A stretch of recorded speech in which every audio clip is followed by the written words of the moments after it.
पूरे विश्व भर में मुद्रा के रूप में सिक्कों का चलन शुरू से ही रहा है।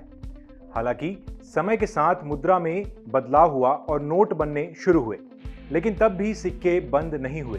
भारत में भी आज़ादी के बाद से भारतीय मुद्रा के सिक्कों में भी काफ़ी बदलाव आया। देश में अलग अलग मूल्य के सिक्के चलाए गए और समय समय पर इनमें ज़रूरी बदलाव भी किए गए।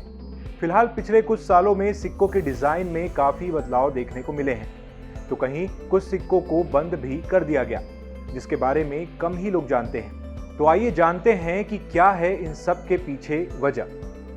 नमस्कार, स्वरमय टाइम्स के विशेष में आपका स्वागत है। मैं हूं अंकुर शुक्ल।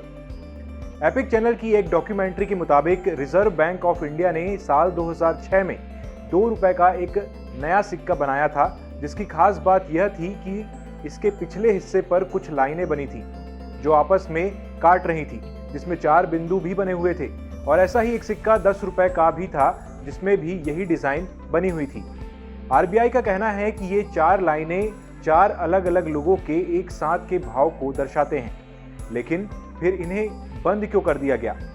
तो असल में इस डिजाइन की वजह से इन्हें बंद कर दिया गया था। जानकारी के मुताबिक इस डिजाइन को लेकर कई लोगों ने यह आपत्ति दर्ज करवाई कि ये सिक्का ईसाई धर्म के क्रॉस को दर्शाता है, जिस वजह से ये सिक्के ज्यादा चलन में नहीं आ पाए और इन्हें बनाना बंद कर दिया गया।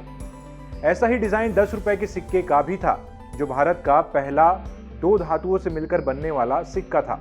अब ऐसी ही एक कहानी 5 रुपए के सिक्के के साथ भी घटित हुई। आपको याद होगा कि 5 का सिक्का कई तरह का होता है, जिसमें एक पुराना वाला मोटा सिक्का होता है और इसके बाद होता है एक सुनहरे रंग का पतला सिक्का।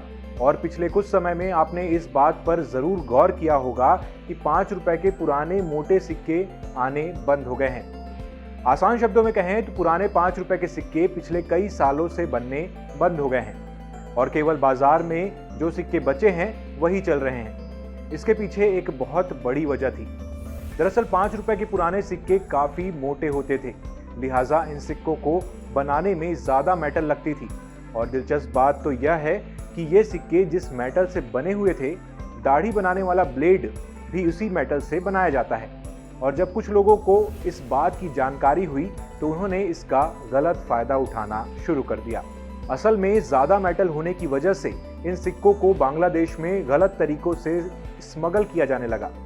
वहां इन सिक्कों को पिघलाकर इनकी मेटल से ब्लेड बनाए जाने लगे, जिसमें एक 5 रुपए के सिक्के से 6 ब्लेड बन जाती थी और एक ब्लेड 2 रुपए में बिकती थी। और इस तरह एक 5 रुपए के सिक्के को पिघलाकर उससे ब्लेड बनाकर 12 रुपए में बेचा जा सकता था, जिससे कि साफ पता चलता है कि वहां के लोगों को काफी फायदा होता था। इसे आप ऐसे समझिए कि किसी भी सिक्के की कीमत 2 तरह से होती है। पहली होती है सरफेस वैल्यू और दूसरी होती है मेटल वैल्यू। सरफेस वैल्यू वो होती है जो सिक्के पर लिखी होती है, जैसे 5 के सिक्के पर 5 लिखा होता है। और मेटल वैल्यू वह होती है जो कि उस सिक्के को बनाने में इस्तेमाल हुई मेटल की कीमत होती है। इस तरह 5 के पुराने वाले सिक्के को पिघलाने पर उसकी मेटल वैल्यू सरफेस वैल्यू से ज्यादा थी, जिसका फायदा उठाकर उससे ब्लेड बनाए जाने लगे। और जब मार्केट में सिक्के कम होने लगे और इसकी भनक सरकार को लगी, तो भारतीय रिजर्व बैंक ने 5 रुपए के सिक्कों को पहले के मुकाबले पतला कर दिया और साथ ही इसको बनाने के लिए इस्तेमाल होने वाली मेटल को भी बदल दिया, ताकि बांग्लादेशी इनसे ब्लेड न बना सके। ऐसे ही वीडियोस के लिए जुड़े रहिए स्वरमय टाइम्स के साथ और हमारे इस वीडियो को लाइक और शेयर करें। साथ ही हमारे चैनल को सब्सक्राइब करना न भूलें।